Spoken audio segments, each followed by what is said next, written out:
Welcome back. So today I'm going to be talking about finding balance, giving your pain a voice. And I wrote some stuff down just because my mind it wanders a lot. It's constantly active. So it's a matter of recanting things that I've thought about, the realities and truths that I've found, and then also just the own analysis of my analysis. Because even as I'm talking, I'm thinking about what I'm talking about and thinking about new developments and so forth. It's a real freaking hassle. So anyhow, so bear with me. Hopefully this goes smoothly because I usually don't read my ideas as I'm talking. But I said, don't hide your pain, give it a voice, take it into the light, but don't let it define you. I said, what defines you is what carries you through the challenges of your life. You're strong, you're weak, you're outspoken, you are shy. And by that I mean, if you really have this image of yourself as being shy. I was shy when I was growing up as a kid. Every time you're in a situation you want to talk, you're going to tell yourself, that's how you see you. It's a balance between, you see yourself as the world sees you, and the world sees you as you see yourself. And so again, it's this circular reality. That's one of the things I've learned in life is how true that is in so many different aspects. So, but I won't get too distracted with that concept. I'll just stay focused on. So, if you're outspoken, if you're in a situation and someone says something, if you see yourself as being outspoken, you're going to speak your mind, right? If you see yourself as being shy, you're probably going to talk yourself out of saying something, even if you have the most valid point, even if you're the most credible person in the room. How you see yourself is going to strongly influence how you conduct yourself. So, if you see yourself as a wounded soul limping along through life, every obstacle you've seen that will be seen as undefeatable. In other words, if you see yourself as this broken soul and you have a challenge in your relationship, you're going to think, I'm a person who is a broken soul dealing with a broken relationship. You're just going to see yourself as this, this David and Goliath aspect, but you're going to see yourself as David in a wheelchair. You're going to see yourself as this, and again, so you're not going to find any confidence. You're not going to think, I got this. You're going to constantly go into it already crippled. So where am I at? It says, if your pain defines you, it will be present in everything you do. I'm an employee with depression. I'm a spouse with depression. I'm a parent with depression.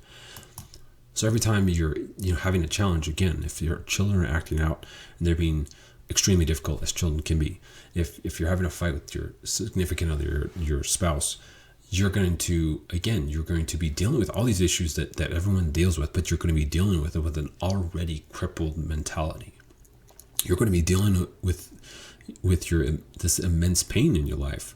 And so it's not just going to be a challenge in and of itself. I mean, people who don't go through traumatic pain still deal with these challenges, and a lot of times they can beat them. I see challenges are challenges. Having a difficulty with children, I mean, you don't have to have gone through traumatic events for children to drive you crazy. That's just the nature of the beast. They just, kids, they're a handful. And so dealing with that issue, and on top of that, being a crippled soul, yeah, you're kind of screwed. And so that's the idea, is it just to identify that's what's going to happen if you're constantly going into these situations, already wounded, already limping along. You're not going to win the race, so to speak, if you're in a wheelchair. And so that's the thing. It says, I guess we always. Where am I at? All right. It will always enable you to have a low expectation for your relationships, inevitably decaying those relationships, which in turn will feed your depression and pain, causing a down spiral that few can come back from. So again, it's just one of those things where, I did this a lot for several years, where I want to say when the bulk and the deepest part of my depression took place, I had 2 kids at the time. My family, my immediate family, as far as my parents and my siblings, was shattered. And my wife and I were struggling, and a big part of that struggling was my depression, the things I had gone through. And again, just for context, that's something that my heart goes out to my wife, because I said we dated for I want to say about 8 months before my twin was killed. So almost the entirety of our relationship, she has not known me as a whole soul. She hasn't known me as, because again, before my twin was killed, life really didn't bother me. There's, just like anybody, I had challenges. I was I wasn't raised wealthy. I would say we were poor when I was younger. My dad made some good money when we got older. But yeah, I had plenty of challenges. I had plenty of, again, I was shy. I had a lot of kids bullying me growing up. But it didn't bother me. I really didn't care. Having my twin there, my twin validated me through everything.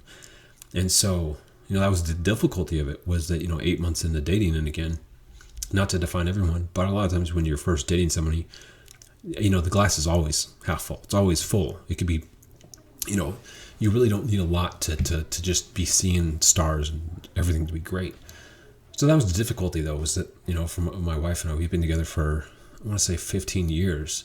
And yeah, so it's just, so for almost 15 years, my wife has had to deal with, having a depressed significant other, having somebody who's been through several traumatic events. And so, I feel very sorry for her that's her support. And I'm not saying that I don't do anything, not to say that I don't have, strong upsides, but it is defeating, it is depleting to suffer from these traumatic events. And again, to have a significant other that they're having to be drugged through the mud. That's, one of the things that we've struggled at times is her, again, from her side of the family, from her, her experiences, she really hasn't had, as she's described it, the most traumatic events in her life have been what has happened to me.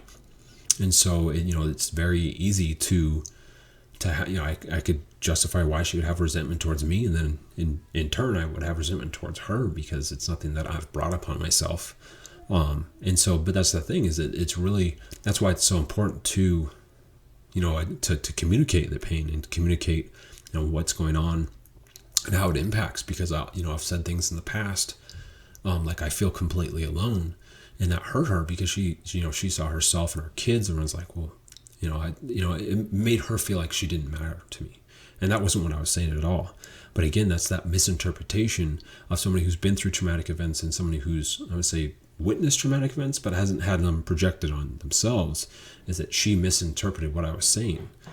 And so, but those are the important things and again, so because of that interaction, I didn't talk about my problems for a long time because of that experience where she took offense to me just trying to say how I felt. I wasn't trying to make her feel bad. I was simply just trying to give my pain a voice. But because of that bad experience, I shut down. I didn't communicate my pain.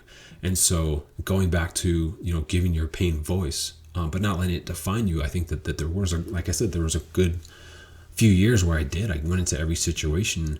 Whenever we would go to any type of public event, whenever we get together with friends or whatever, I always went into it with I suffer from depression because I've been traumatized.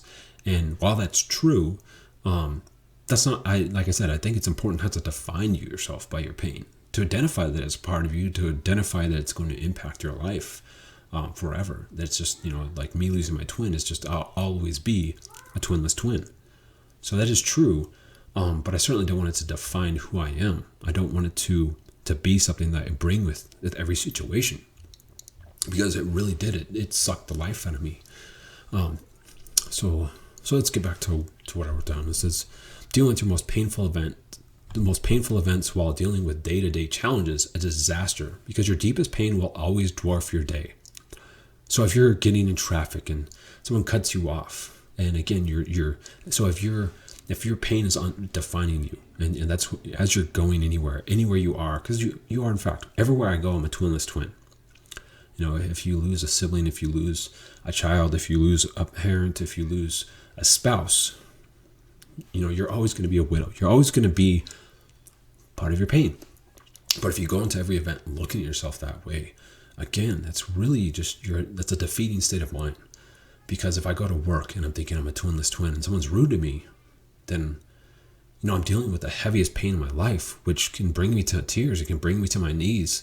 And I'm dealing with that somebody being discourteous to me. It's an unnecessary, it's like picking at a wound. it really is, it's not effective. I did it for years. I did it for well over a decade, and it did not help me in the least. It weakened me. Fortunately, like I said, I was able to balance myself from time to time. And again, I was able to I think it was about 12 years after my twin was killed, I was able to really kind of mentally shake myself and just be like, you need to change. I don't know what it is, but I don't know what I need to do. Like I said, but I need to do something. It's my favorite quote from Wayne Gretzky. He said, you miss 100% of the shots you don't take. It's true.